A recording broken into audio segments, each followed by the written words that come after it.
नमस्कार। आप सभी का एक बार फिर से स्वागत है हमारे चैनल दुर्गा भक्ति मार्ग में। जय माता दी। आज हम सुनेंगे पवित्र शीतला माता की कथा। जो भी भक्त श्रद्धा और भक्ति से शीतला माता की यह कथा सुनता है, माता उनकी सभी मनोकामनाएं पूरी करती हैं। आइए श्रद्धा के साथ शीतला माता की पावन कथा सुनते हैं। एक समय की बात है, शीतला माता ने सोचा कि चलो आज धरती पर देखती हूँ कि मेरी पूजा कौन कौन करता है, कौन मुझे मानता है। ऐसा सोचकर शीतला माता धरती पर राजस्थान के डूंगरी गांव में आई। माता शीतला गांव की गलियों में घूम ही रही थी कि तभी एक मकान के ऊपर से किसी ने चावल का उबलता हुआ पानी नीचे फेंका। वो पानी शीतला माता के ऊपर जा गिरा, जिससे माता के शरीर पर फफोदे पड़ गए। शीतला माता का पूरा शरीर जलने लगा। वह गांव में इधर उधर भटकने लगी और कहने लगी कि कोई मेरी मदद करो, मेरा शरीर जल रहा है। लेकिन गांव में किसी ने भी माता की मदद नहीं करी। वह ऐसे ही घूमती रही। फिर एक कुमारी अपने घर के बाहर बैठी थी। उसने देखा कि बुढ़िया माई को जलन हो रही है। उसने उनके पूरे शरीर पर फफोदे देखे और वो अपने शरीर की तपन को सहन नहीं कर सकती थी। तब वह कुम्हारन बोली कि माई तुम यहाँ आकर बैठो, मैं तुम्हारे शरीर पर ठंडा पानी डालती हूँ। तब उस कुम्हारन ने बुढ़िया माई के रूप में आई शीतला माता पर ठंडा ठंडा पानी डाला और बोली कि माई, मेरे घर में रात की बनी रबड़ी रखी है, तुम वो खा लो।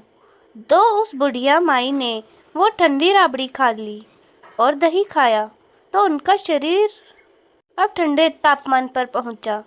तब वह बोली, बेटी मेरे सिर में जुएं देख दे। उसके बाद वो कुम्हारन माई के सिर में जुएं देखने लगी।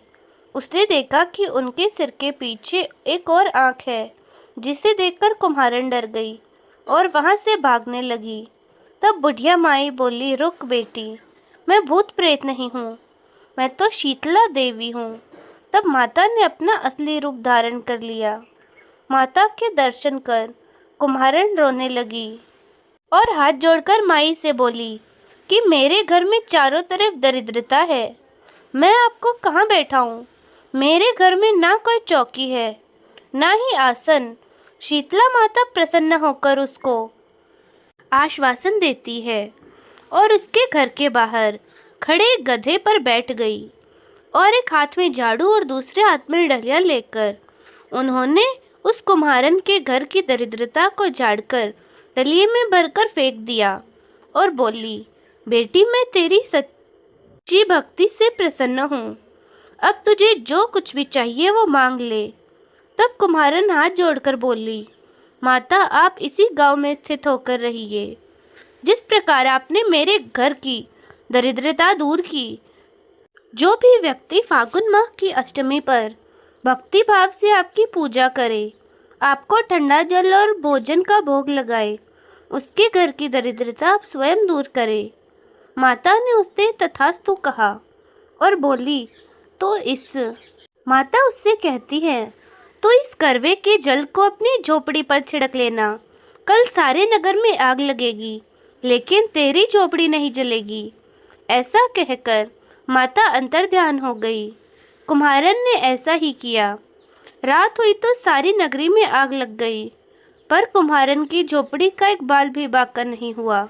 यह देखकर नगर के राजा ने कुम्हारन को बुलवाया और उससे पूछने लगे कि तुम्हारे सारे नगर में आज आग लग गई थी, लेकिन तुम्हारी झोपड़ी कैसे बच गई। तब कुम्हारन ने राजा को शीतला माता की कृपा की सारी बात बता दी और बोली, मुझ में शीतला माता की कृपा हुई। उस दिन से राजा ने पूरे नगर में ऐलान करवा दिया कि अब से शीतला अष्टमी के दिन किसी भी घर में चूल्हा नहीं जलेगा और हर घर में शीतला माता को बासी भोजन का भोग लगेगा। शीतला माता जैसी कृपा अपने कुम्हारन पर करी, वैसी सब पर करना।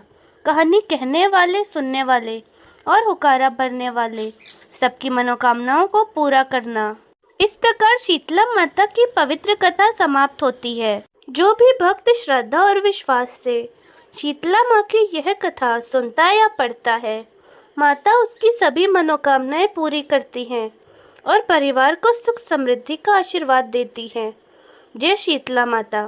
अगर आपको यह कथा अच्छी लगी तो वीडियो को लाइक करें, शेयर करें और चैनल को सब्सक्राइब ज़रूर करें। साथ ही कमेंट्स में जय शीतला माता लिखना ना भूलें। जय माता दी। धन्यवाद।